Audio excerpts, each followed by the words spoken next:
Flourish family, welcome back to another episode of Financial Flourish. I'm your host, Michele Pemberton, and I'm so glad you're here. In our last episode, we talked about something that I hope has changed the way you think about money. The topic was, are you financially stable? And we talked about myths, we talked about why income alone doesn't create peace. And we also talk about why appearances can be incredibly misleading. So, what I want to share today is what I've seen over and over again after more than 2 decades of working with people from every financial background imaginable. Now, when I think of people who are financially stable, not people who are wealthy, but stable, I noticed that there's some common characteristics about these people. They are not perfect. As I said, they're not wealthy. They've built habits that create peace. So, what I want to share with you today is what I'll call the 5 pillars of financial stability.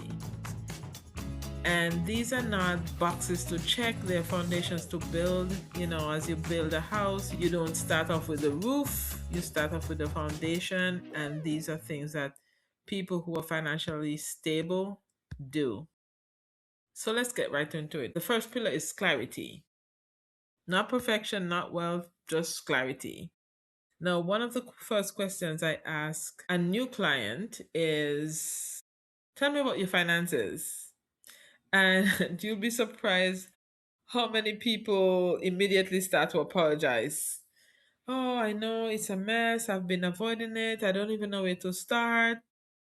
But the truth is that I don't judge people where they are financially, but I'm concerned when people don't even look, don't even look to see what's going on, because you can't really improve what's going on with your finances if you're not willing to at least acknowledge what's going on. Now, let's look at something. If you're going to a doctor because you don't feel well, and the doctor says, okay, we should probably run a few tests, and you respond, no, I'd rather not know, then you would not know how to deal with your health. But this is something that you do all the time when it comes to your finances. You avoid opening your statements, you ignore emails, you delay checking your balances, you hope everything somehow will fix itself.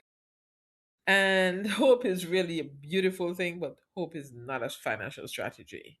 Clarity is a strategy that you can use.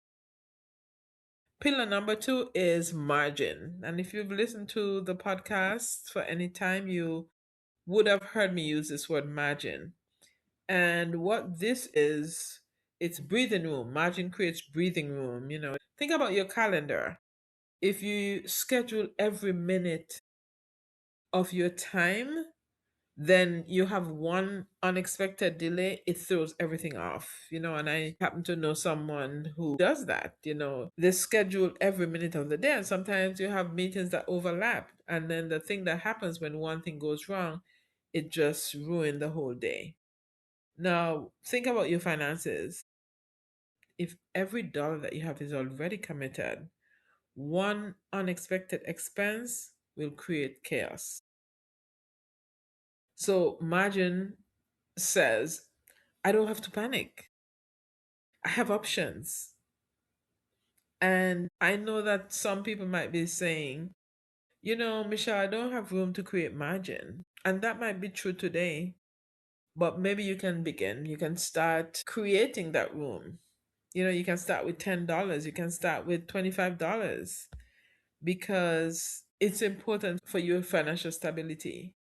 Sometimes it means that you're choosing not to upgrade your phone this year, or cook at home, more than 2 nights a week, or waiting for a month or more to make a purchase. Small decisions, once you do these things repeatedly, it starts creating margin. So we have pillar number 1, which is clarity, pillar number 2, which is margin. Pillar number 3 is consistency. Now, it's possible to build wealth with one lucky investment or a bonus or a big tax refund or a big month if you're in business. But the truth is that this is not what transforms people's lives. What really transforms people's life is consistency. Is the person who saves $50 every paycheck, or the person who has a time each month or each week when they look at their finances, or the person who invests monthly, or even the business owner who looks at their financial statements every month or every quarter and not waiting until it's tax season. It's these very ordinary decisions, these repeated decisions, these repeated actions that actually cause people to get financially stable. There's a quote that says successful people do consistently what other people do occasionally. So, do you want to be a successful person? Then the answer is be consistent. Now, remember my vegetable garden that I told you about last week? When I first planted the seeds, nothing happened. Well, at least I couldn't see what was happening. So every morning I went outside, I looked, I watered, but there was really nothing to see. Until one morning there was a tiny little sprout. It was nothing impressive, it wasn't exciting, and it wasn't enough to feed anyone, but it was growing. And this is how financial habits work. You won't notice much after 1 week, not even after a month sometimes. But give it a year, 3 years, 5 years, and you'll be looking at something completely different. So do not underestimate what small habits can bring. Pillar number 4 is flexibility. And this might surprise you.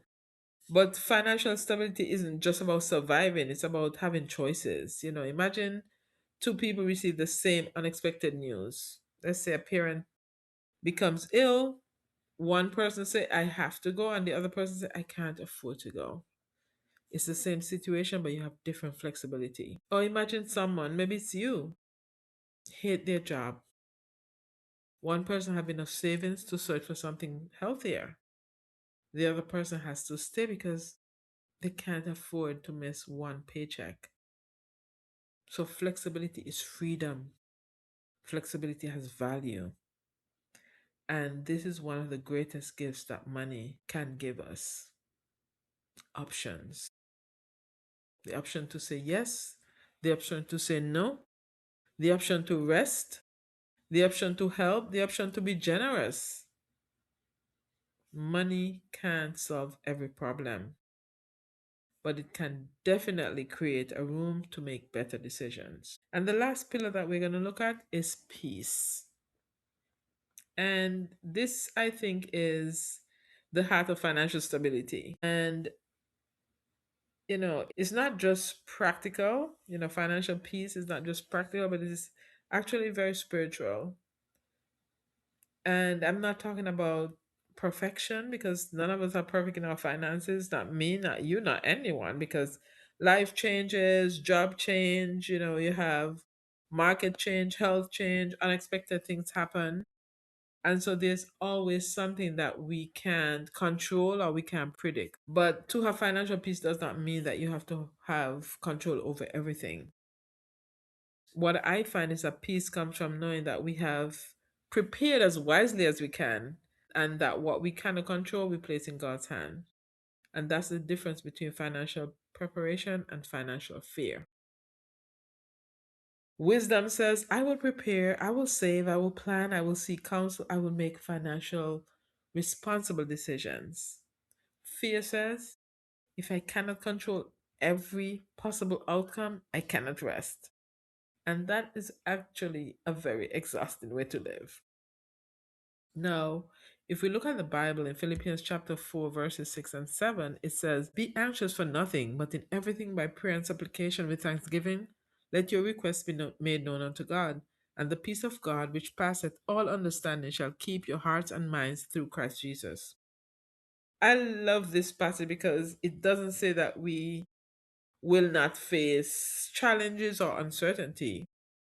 It doesn't say that every bill will magically disappear overnight. It doesn't say that every financial problem will be solved immediately. But it says that in the middle of those situations, we can bring our concerns to God. And then God gives us something that money cannot buy: peace. Not just peace, but peace that passes all understanding. Now, this means that you may still be waiting for an answer. You may still be working your way out of debt. You may be still rebuilding your savings, and you're wondering how things are going to work out.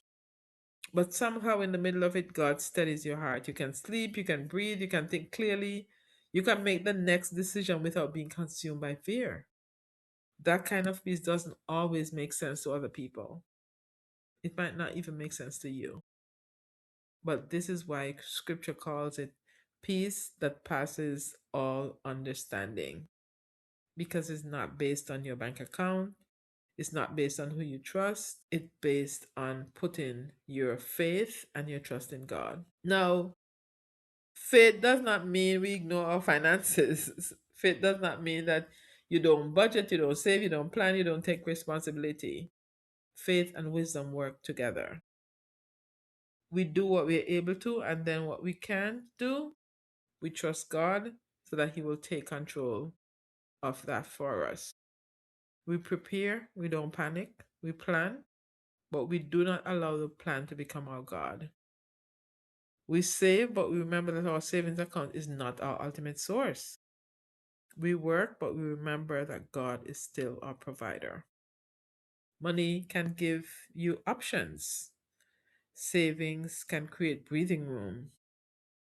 A good plan can give you confidence, but only God can give the kind of peace that remains when the numbers do not look well. And I think that's very important for us to make that distinction. The truth is that even when people are doing things correctly, sometimes they're still afraid. They have the savings, the insurance, the retirement account, the plan, but they still feel anxious because their peace is dependent on if everything goes well. And we know that life doesn't always happen how we plan it. But for real peace, you place everything in God's hands and you let Him decide what happens, because we don't know tomorrow, but He knows tomorrow. And that in itself can give us real peace.